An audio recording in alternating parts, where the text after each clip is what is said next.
The views.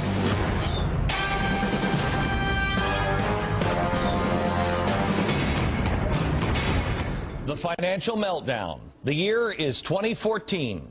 All the U.S. banks have been nationalized. Unemployment is about between 12 and 20%. Dow is trading at 2,800. The real estate market has collapsed. Government and unions control most of the business, and America's credit rating has been downgraded. That's the first scenario. I'll talk to you now about something called the Bubba effect.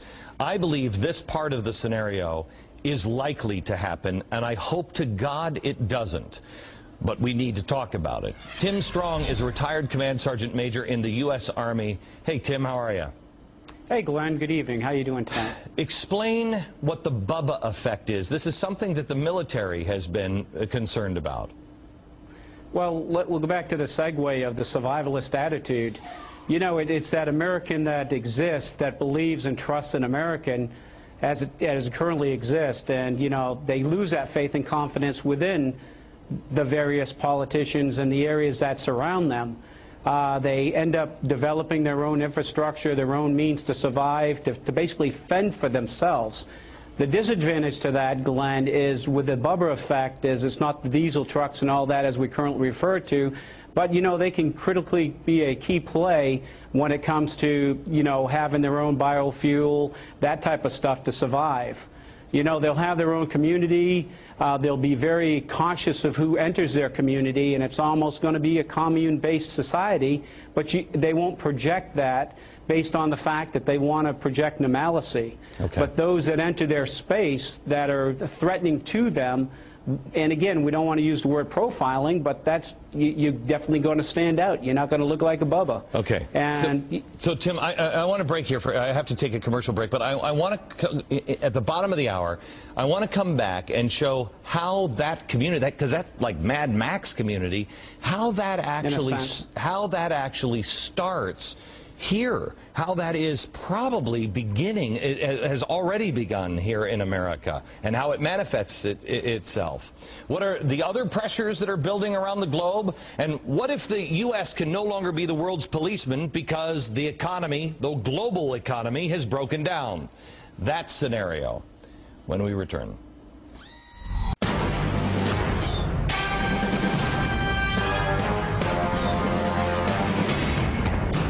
Tonight, it's a special. It's the War Room. We're war-gaming different scenarios. We are not predicting that these things will happen. In fact, I think everybody on this set is praying that these things won't happen, but it's interesting. We were talking in the middle of the break that most of the people on the set and that are joining us via satellite really think these are light scenarios. These are the bedtime stories, as Bob Baer said just a minute ago. We're just asking, what would we do if they did happen? Our third scenario, anger and discontent at home. The year is 2014. Many Americans are feeling disenfranchised. People are isolated from their political leaders. They've been betrayed over and over and over again. Internet connects like-minded people, and the Bubba effect, a rise in individual militias. With me now is Michael Scheuer. He is the former head of the CIA Bin Laden unit.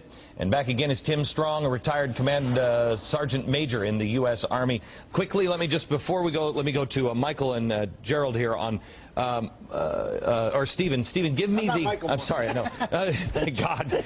Stephen, give me the, real quick, how much are taxes in our scenario of 2014 to pay for all the stuff that we're doing? How much are taxes? If we tried to pay for all of the spending we've done, and just the last 18 months with higher tax rates, the Heritage Foundation and other groups have estimated the tax rates at the top would have to go to 80, 90, perhaps even 95%, which means that 95% of everything you make would have to go to the government just to pay for what we've already spent money on. Gerald, what happens to the people when you start taxing?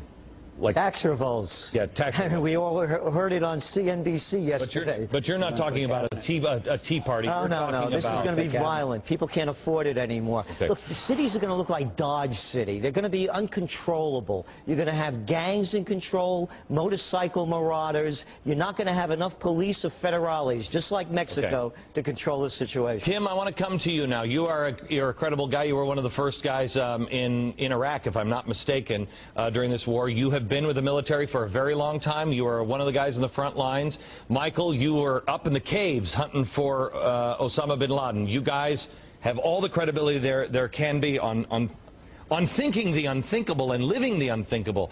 Tim, let me come back to you and ask you the Bubba effect. As I understand the Bubba effect, prior to what you set up in the opening, it is, let's say there's a rancher who's protecting his property down in Texas or Arizona, like the rancher that just was this week, and he defends his property. The ATF and the FBI come down, they arrest him, they haul him away.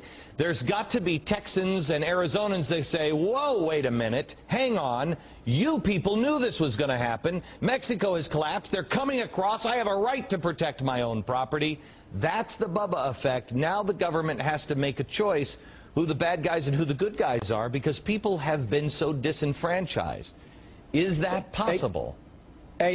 Glenn, that's totally possible, and that's the problem, because the Bubbas are compliance to civil, right, or civil ordained. The problem you have, Glenn, is you've got people that are going to do the right thing to truly protect the interest of the United States, to include their own, but they're the ones that are going to be apprehended for it because they did something to somebody that was not in compliance with what the U.S. government, because it's easy to arrest a guy who's going to be orderly and conduct himself accordingly, because that's what our society breeds. So the problem is... No, go ahead. No, finish. No, the problem is, that's going to get to the point where you see the other Texans and Arizonans that aren't going to allow to be arrested because of the first and second individuals at war. So your second, third orders of effect are going to become your Bubbas hunkering down and being anti-government. Okay. Michael, the government coming in and disenfranchising people over and over and over again, and having the people say, please listen to us. The average person, some people will listen to the government, but others, and I'm seeing it already, they know the Constitution, they know the writings of the founders, and they feel that the government, or they will in this scenario, and I think we're on this road, the government has betrayed the Constitution, and so they will see themselves as people who are standing up for the Constitution. So how do you diffuse this, Michael, or how long even do we have before this becomes a crazy real scenario? Well, I don't think you'd want to diffuse it, Glenn. We've had a 40-minute program so far, and all of the problems we've talked about in one way or another are the result of the American government either overspending or overreaching. Wait a minute. Are both of you guys saying that you don't want to... I don't think we would head for an American revolution. We would head for a French revolution. This is a scenario that would tear this country apart and spiral us into something that maybe we have never even seen before, including the Civil War. Glenn, the Second Amendment is about, at base, not about hunting or about a militia, but about resisting tyranny. The founders were very concerned about allowing individual citizens weaponry to defend themselves as a last resort against the tyrannical government.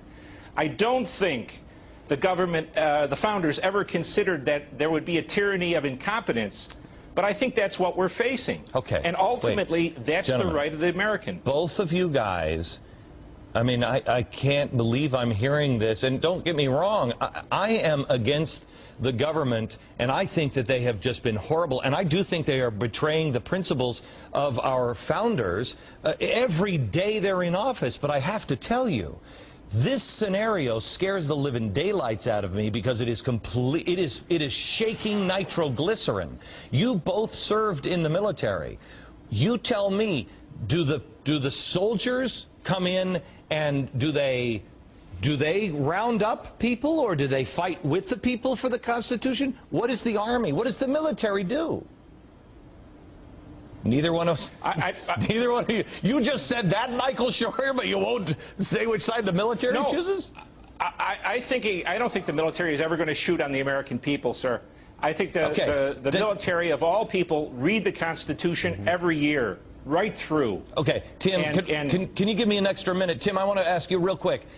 Tim, we have military exercises going on in Iowa right now. We have a battalion, I believe, in Maryland. People are training for civil unrest all over the country. I believe the answers, that they give, and they say, well, this is for this kind of unrest or this kind of unrest. Except we just had in our stimulus package a way for, if your governor says no to the money, the legislature can go around the governor and go right to the feds. It's this kind of thing that would make the federal government say, you know what, we can call up the National Guard. We don't need your governor to do it. Do you believe those scenarios, or is this crackpot stuff? No, hey, Glenn, I think that's a possibility. But to be frank with you, Civil War, history repeats itself, and I don't think that you will have brothers fighting each other like we did back in the Civil War. We've learned our lesson. It's state-owned, but it's also state-sponsored by those people of that community.